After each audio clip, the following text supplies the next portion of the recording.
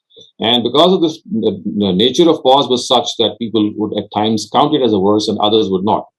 So this is how this difference has originated. So as far as the hadith is concerned, let me just also tell you one thing, that the differences in the number of verses, particularly when you are counting those verses and the endings, you'll find that they are not very much, because you see, on most cases, the rhythm of the verse, a particular verse, determines its end. For example, ya'lamun, ta'lamun, yaf'alun. You'll find that immediately the rhythm is something which dictates the verse count, and you would immediately know that now the verse has ended. So on most occasions, this would be an instance in which there would be no difference of opinion. But of course, there are some instances in which there have been some differences. But as far as the hadith that you've narrated regarding Surah Baqarah's last two verses, there's no such difference. Everyone regards the last two verses, wherever they begin, to be the last two verses.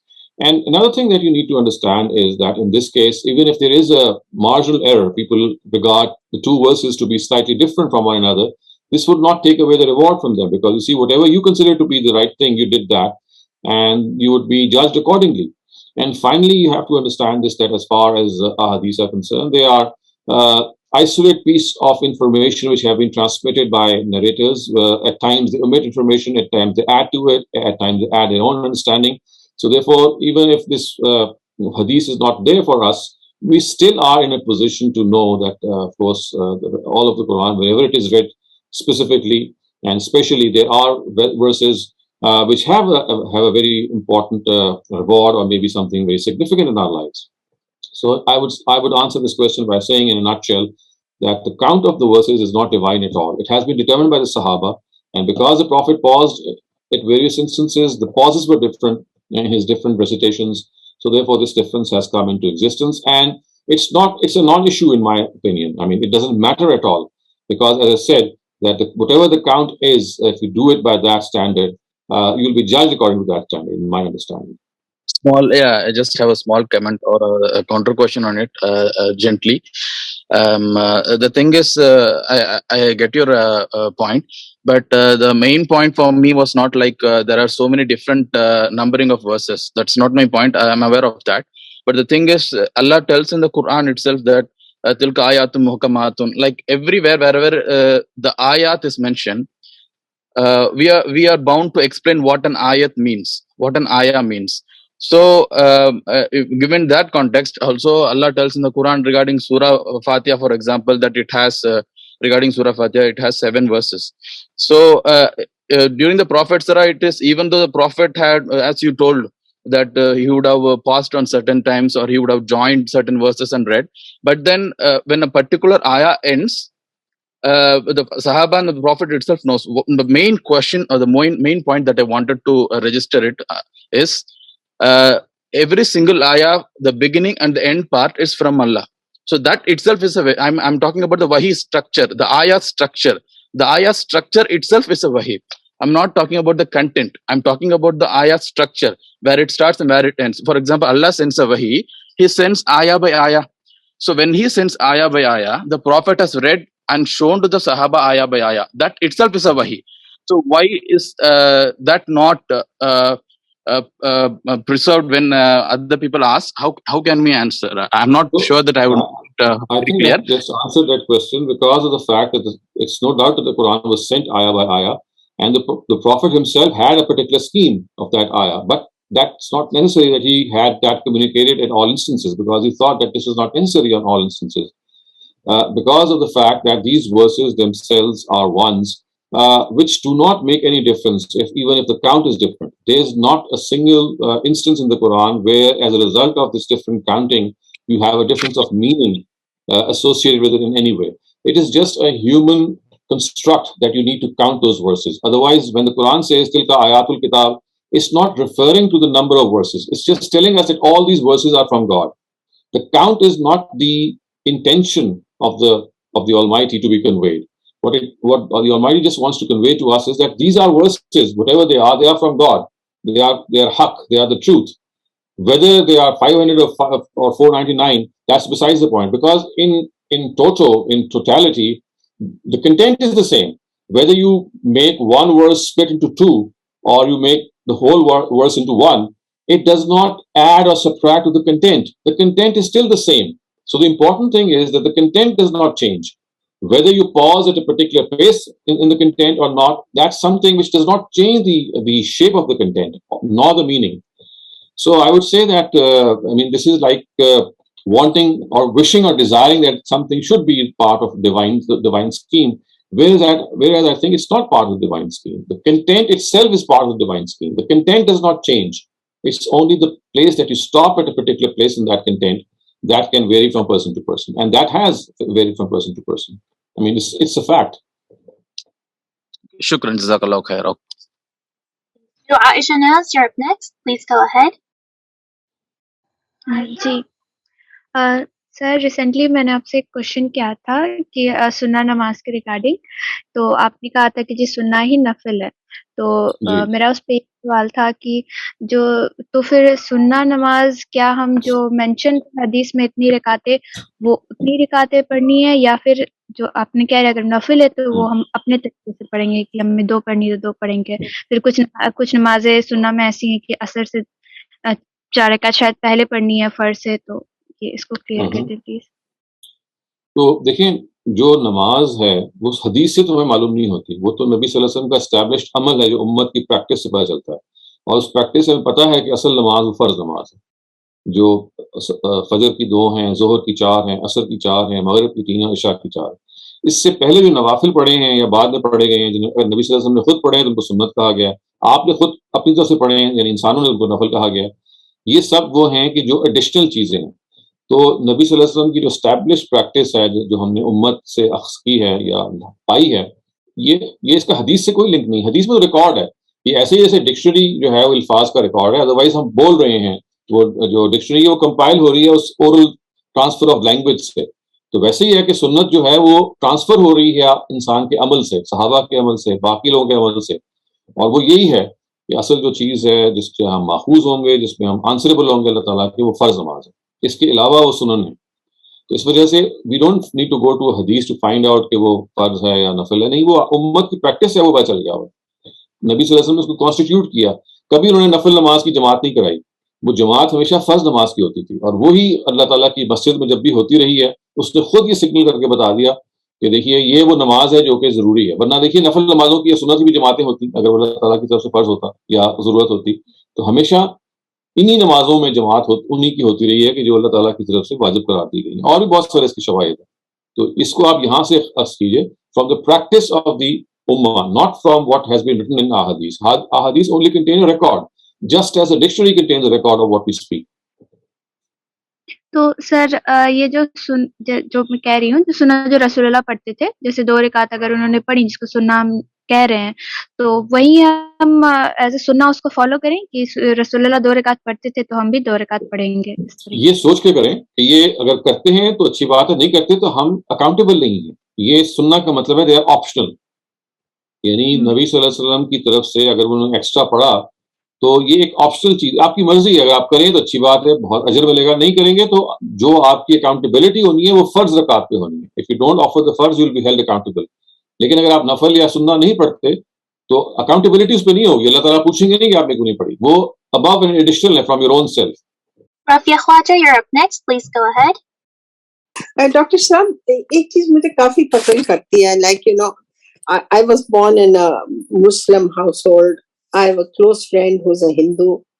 I have another friend who's Jewish.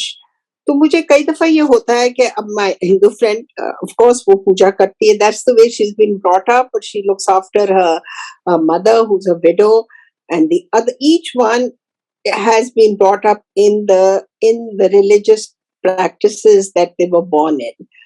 تو جب میں کئی دفعہ لوگوں سے سنتی ہوں کہ جی صرف مسلمان ہی جنت میں جائیں گے, تو مجھے یہ خیال آتا ہے کہ بھئی آپ مدر ٹریزا کو دیکھیں, آف کورس ستار عیدی کو دیکھیں, اور پھر مجھے قرآن کی یہ آیت سورہ نمبر 2 میں 62 اگر آپ پڑھیں تو اس سے تو یہی پتہ لگتا ہے کہ God is going to judge you according to your circumstances, your environment, your knowledge and your practices and your morality.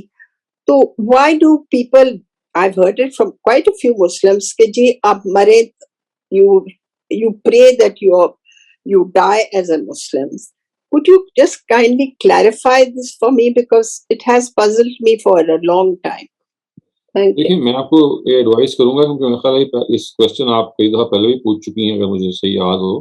آپ اپنی جو انفارمیشن کی بنیاد ہے وہ مسلمانوں سے نہ لیں, آپ قرآن سے لیں. واٹ پیپل تھنک, بہت ساری باتیں پیپل کرتے ہیں, وہ یہ بھی کہیں گے کہ جو صوفی مزاج لوگ ہیں وہ ایک اور تعبیر کریں گے قرآن کی, جو سلفی مزاج ہیں وہ اور کریں گے, اور مطلب ہر انسان کی نا ایک انٹرپریٹیشن کی کا طریقہ ہوتا ہے, اور وجوہات بے تحاشا ہوتی ہیں, انالیسس بعض مشکل ہوتا ہے. The question is کہ آپ کیا سمجھتی ہیں. اگر آپ سورہ بقرہ کی آیت نمبر 62 سے جو سمجھتی ہیں وہ آپ اس سے مطمئن ہیں, تو that should be sufficient. It should not be a cause of concern کہ باقی لوگ اس سے مختلف کیوں سمجھ رہے ہیں. اس لیے کہ دیکھیں اللہ تعالیٰ نے دنیا کو جس طرح بنایا ہے اس میں کوئی پابندی نہیں لگائی کہ آپ نے لازماً فلاں آیت کو ایسے ہی سمجھ رہے ہیں. ہر آدمی کو آزادی دی ہے, تو آزادی جب دیں گے تو جتنی منہ اتنی باتیں لازماً ہوگی. تو خدا کی اسکیم ہی یہی ہے, اس کو سمجھیے کہ خدا کی اسکیم یہ ہے کہ لوگ جو ہیں وہ تو اپنے لحاظ سے سمجھیں گے اور بات کریں گے. یہ اسی لیے لوگوں سے آپ دین نہیں سمجھیں, یا اولین ماخذ دو لوگوں کو نہ بنائیں. اولین ماخذ قرآن مجید ہے ان چیزوں کا. آپ قرآن سے کیا سمجھیے, اور اگر لوگ اس سے مختلف سمجھتے ہیں تو سمجھتے رہیں. جو آپ کی سمجھ ہے خدا نے آپ کا حساب اس کے مطابق لینا ہے. اس وجہ سے I would again say کہ the book of God is the judge, and don't be concerned what other people have interpreted from the book of God, because not in just this one case, in every verse, in every situation, in every issue, بے تحاشا opinions ہیں. لوگ جو ہیں آپ ان کو جج کرنا شروع کریں گے تو you will not be able to count them. تو آئی تھنک اپنی جو انڈرسٹینڈنگ اور اسٹڈی کا طریقہ ہے اس میں یہ تبدیلی ہمیں پیدا کرنی چاہیے کہ ہماری انڈرسٹینڈنگ قرآن کی کیا ہے بس, اور اس کے بارے میں ہم نے اکاؤنٹیبل ہونا ہے. واٹ پیپل سے what people think that there have a number of reasons, اور ضروری نہیں ہوتے کہ سارے ریزنس ہمارے سامنے ہوں, کہ بہت ساری وجوہات ہوتی ہیں. بعض دفعہ انسان سوچتا نہیں ہے, بعض دفعہ تقلید کر رہا ہوتا ہے, بعض دفعہ کوئی حدیث رستے میں آ جاتی ہے, بعض دفعہ فقہی کوئی قضیہ رستے میں آ جاتا ہے. یہ بے تحاشا چیزیں ہوتی ہیں, لیکن اصل چیز یہی ہے کہ آپ کو قرآن سے سمجھنا ہے, اور آپ نے کسی کو وہ کنوے کرنی ہے بات جو آپ نے انڈرسٹینڈ کی ہے, تو pick and choose the audience. ہمیشہ جو لوگ آپ کی بات کو سمجھ سکتے ہیں, جو آپ کی بات کے آرگیومنٹ کو اپریشیٹ کر سکتے ہیں, ان سے اپنی بات کیجیے. ہر آدمی اس جگہ پہ نہیں ہوتا کہ اسے آپ آرگیو کریں یا اسے آپ ڈسکس کریں. تو بہت ساری چیزیں ہوتی ہیں, بس میں ڈسکشن بس موسم کے حال تک رہنا چاہیے. سیریس ڈسکشن ہر ایک سے نہیں کی جاتی. Sadia Raveen, you're up next. Please go ahead. جی شکریہ سر. آپ نے ہمارے پاکستان میں جو میں جب تک رہی ہوں یہی سنا کہ خواتین مسجد نہیں جا سکتی ہیں اور قبرستان نہیں جا سکتی. کیا خواتین قبرستان نہیں جا سکتی؟ بالکل جا سکتی ہیں, مسجد بھی جا سکتی ہیں, قبرستان بھی جا سکتی ہیں. غلط فہمی پیدا ہونے کی وجہ نبی صلی اللہ علیہ وسلم کی ایک حدیث ہے جس میں انہوں نے ایک موقع پہ عرب میں روک دیا تھا, کیونکہ وہاں پہ اس زمانے میں لوگ قبرستان خواتین جاتی تھیں, اور چونکہ عربوں کا طریقہ یہ تھا کہ وہ بین کرتی تھی خواتین, اپنے اوپر مٹی ڈالتی تھیں اور کپڑے پھاڑتی تھیں. بالکل. لیکن جب خواتین کی تربیت ہو گئی تو آپ نے کہا کہ الان زوروہا, آپ جائیے اور آپ قبرستان میں وہاں پہ, اور وجہ بتائی کہ فإن فیہا تذکرۃ الموت, اس لیے کہ وہاں آپ کو اپنی موت یاد دہانی ہوگی. بالکل. اچھا میرا کوشچن ہے آپ کے اس ٹاپک سے آج کے, ہماری کیا لمیٹیشنز ہونی چاہیے کسی کی ہیلپ کرنے میں. اس کو میں ایکسپلین اس طرح کرتا ہوں کہ آپ دیکھتے ہیں کہ I'm going through this kind of a situation these days کہ میں اور کچھ میرے دوست ہیں, ہم کسی کی ہیلپ کر رہے ہیں. ابھی ہماری کچھ obviously ہماری اپنی کچھ لائبلٹیز ہیں, کچھ رسپانسبلٹیز ہیں, فائنینشلی بھی ہیں, ٹائم کی طرف سے بھی ہیں. اور وہ جو صاحب ہیں جن کی ہم ہیلپ کر رہے ہیں, اگر وہ کسی طرح سے, اگر ہم ان کے لیے ان کو ایک سجیشن دے رہے ہیں کہ وہ یہ کام کر لیں, لیکن وہ فار سم ریزن اور دی ادر وہ مطلب کہ آپ سٹبن کہہ لیں یا وہ ہماری بات سے ایگری نہیں کرتے, لیکن ایٹ دا سیم ٹائم ہمارے سوا مطلب اپیرنٹلی اس دنیا کے مطابق میں بات کر رہا ہوں کہ ان کا کوئی اور ہیلپ کرنے والا ہے نہیں, کوئی فارورڈ والنٹیئر نہیں کر رہا. تو اگر یہ کبھی اس لائف میں آ کے یہ ہمارے لیے ڈیفیکلٹ ہو جاتا ہے, لیکن ایٹ دا سیم ٹائم ان کو ہم دیکھتے ہیں, ہم ان کو نہیں کوئٹ نہیں کر سکتے, کیونکہ وہ مطلب ورنہ وہ بالکل جو ہے نا وہ سمجھ لیں کہ وہ بالکل ان کا اور کوئی نہیں ہے, ان کی ایج ایسی ہے, ان کی ہیلتھ ایسی ہے. ایگزامپل میں آپ کو دے دیتا ہوں کہ فرض کریں کہ ہم ان کو کہہ رہے ہیں کہ آپ بہتر ہے کہ آپ واپس بیک ہوم چلے جائیں, وہاں آپ کے لیے زیادہ بہتر ہوگا, لیکن وہ اسٹبن ہے, وہ نہیں جانا چاہ رہے. تو ہم لوگ ذرا اس چیز میں پھنسے ہوئے ہیں کہ وہ ہماری بات نہیں مان رہے, ان کو چھوڑا بھی نہیں جا سکتا. تو ایز اے مطلب کہ تھوڑا سا گلٹ بھی فیل ہوتا ہے کہ اگر کبھی ان کو ہم اگنور کر دیں, یا وہ کبھی فار ایگزامپل اگر ہمیں کال کریں, یا وہ یہاں تک کہ لائک ان کے رینٹ کا ٹیک کیئر کرنا, ان کے کھانے کا, ان کی دوائیوں کا, I mean we are kind of doing it, لیکن we are kind of, میں کم از کم کنفیوز ہوں کہ what are our limitations. Thank you. دیکھیں وہ بزرگ اگر آپ کے والد ہیں, چچا ہیں, کوئی قریبی بزرگ ہیں, تو اس میں ان کے کمفرٹ کا خیال رکھنا بہت ضروری ہے. آپ کا کام ہے سجیشن دینا. ہو سکتا ہے وہ سجیشن آپ کے لیے کنوینئنٹ ہو اور آپ سمجھیں کہ اس کے نتیجے میں یہاں بہتری آ جائے گی, لیکن وہ جو فرد ہے جس کو آپ جس کی مدد کر رہے ہیں, اس کی ہیلپ کر رہے ہیں, فیصلہ اس کے اوپر چھوڑ دیں. کیونکہ دیکھیے اس کا اپنا کمفرٹ ہے, ہر آدمی کی ایک پرائیویسی ہوتی ہے, ہر آدمی کی کمفرٹ زون ہوتی ہے. بہت ساری باتیں وہ ایکسپلین نہیں کر پاتا, بہت ساری باتیں آپ کو عجیب لگ سکتی ہیں اور اس کو بالکل ٹھیک لگ سکتی ہیں. تو ہیلپ کرنے کا اصول یہ نہیں ہے کہ اپنے پرنسپل پہ دوسرے کی ہیلپ کریں. ہیلپ کرنے کا اصول یہ ہے کہ دوسرے کی کمفرٹ کو سامنے رکھ کے ہیلپ کریں. تو اگر دوسرے کا کمفرٹ یہی ہے کہ وہ کسی چیز پر ایکس وائی زی جو بھی ہے اس پہ وہ چاہتا ہے کہ اسی پہ عمل کرے یا وہی راستہ اختیار کرے, تو آپ کو بھی یہ دیکھ لینا چاہیے کہ بھائی دیکھیے یہ اس وقت ہم ان کو سہولت پہنچانا چاہ رہے ہیں. بے شک کہ وہ آپ کو اس سے اختلاف ہو کہ بھائی اس سے ان کا اپنا نقصان ہو رہا ہے, لیکن یہ آپ کی رائے ہے. ان کی اپنے بارے میں رائے کیا ہے, اصل چیز وہ ہے جو میٹر کرتی ہے. اگر ان کی رائے یہ ہے کہ نہیں مجھے فلاں کام کرنا ہے, تو آپ بس جو بھی کر سکتے ہیں, جو تعاون کر سکتے ہیں, جو بھلائی کر سکتے ہیں, وہ ضرور کریں.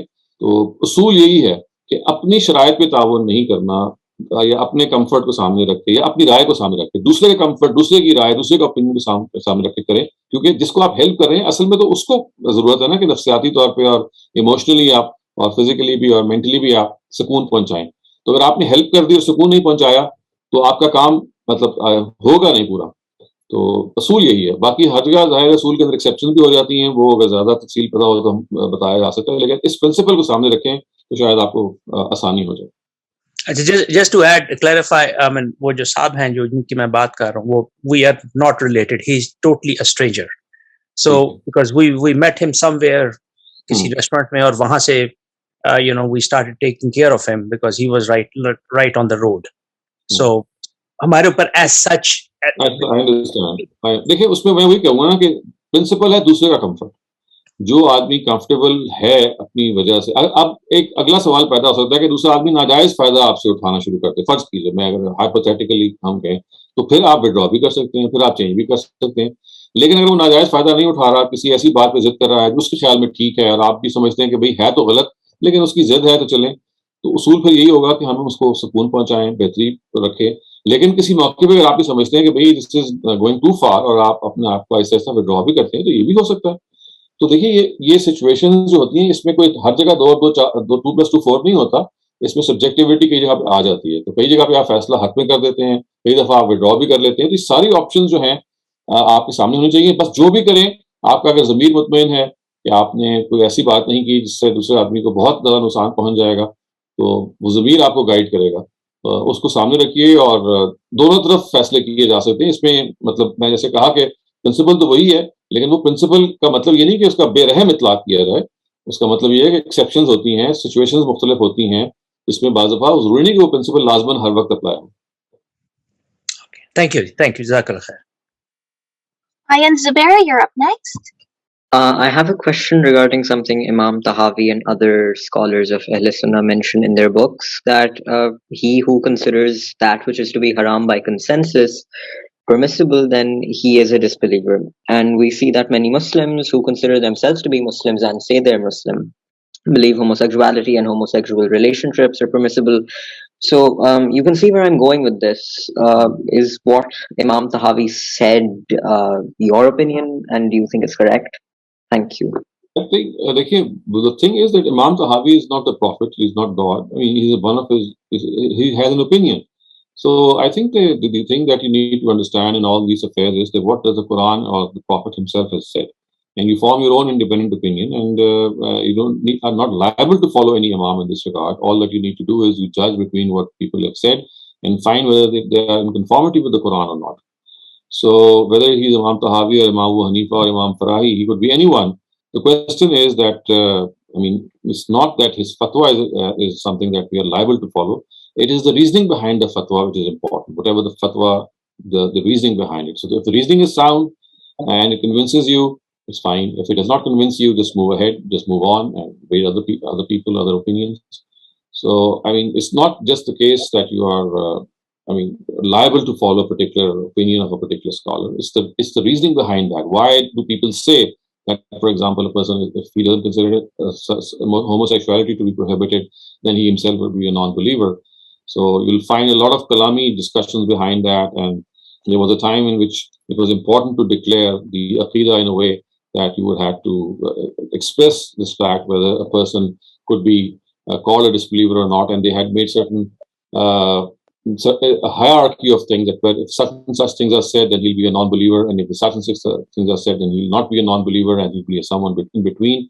So that was a time in which our kalam and some of the other discussions that were rampant in the ummah were going on. And I think it's no longer the case. And even if we had existed in those times, my opinion would have been that it's the reason that is offered for an opinion that holds gravity, or that should be the guiding principle for us, not who has said it. It's the fact that why he has said it and what are the basis of his opinion. Thank you so much, Dr. Saleem. Amir E., please go ahead. I actually contacted you yesterday. I had the question regarding the issue of the alhamdulillah. Glad to meet you. Regarding the issue of the cremation, and I have people coming to me asking me this question as well, and I've spoken to many different shuyukh on this issue, and the fact that they say this is more of an ijtihadi issue, that is nowhere really actually in the Qur'an. It doesn't explicitly say in the Qur'an that is prohibited, and the only hadith that could be pointed out is the hadith regarding the individual who had herself cremated and then was asked why.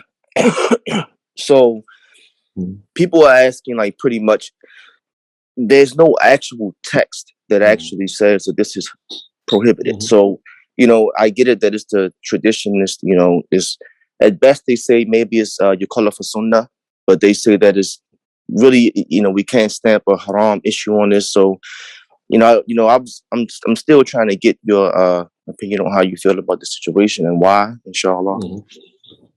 So you see, we need to understand the sources of religion, the way that we receive and the way that we elicit opinions from them. So the sources of religion are two concrete sources. One of them is the Quran, and the other one is the established practice of the Prophet, which is called the Sunnah. And that's not what Hadith is. Hadith is an entirely different thing. So these are two independent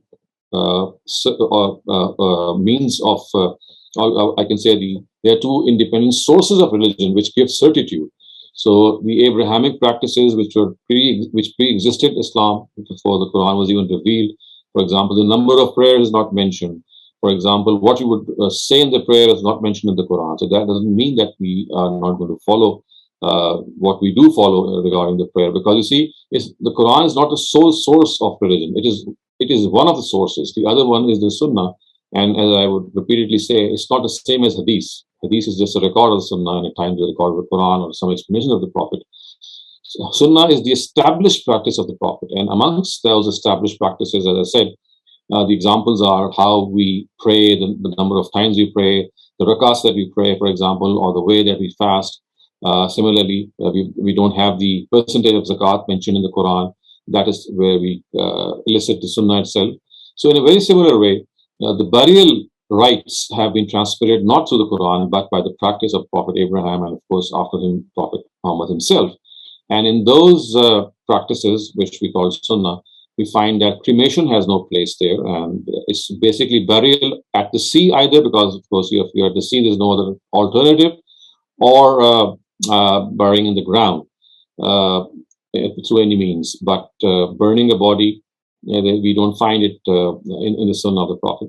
Of course, there could be an exception, an exception in which it could be an exception, but I would say there's hardly an exception to this because of the fact that this is something which does not relate to normal circumstances. For example, in the times of COVID or Corona, it was advised that some of the corpses should be burnt, because if you bury them, the infection they carry might penetrate into the earth and become more contagious for the rest. So that could be an exception for which you need to burn a body because it has certain germs which would be transmitted even after death. But other than those exceptions, the general principle which has been followed by Prophet Abraham and later on by all prophets of God subsequent to him, that is that the burial has to take place through proper consigning the body to clay or to the earth. And as I said, this will only become significant to you once you understand the fact that the Quran is not the sole source of religion. Quran and established Sunnah, which I would again say is not the same as Hadith. Established Sunnah, which means the perpetual practice of Prophet Abraham, which the Prophet himself revived and then transmitted. So this is how I understand, and I could be wrong, of course. So the first question asks,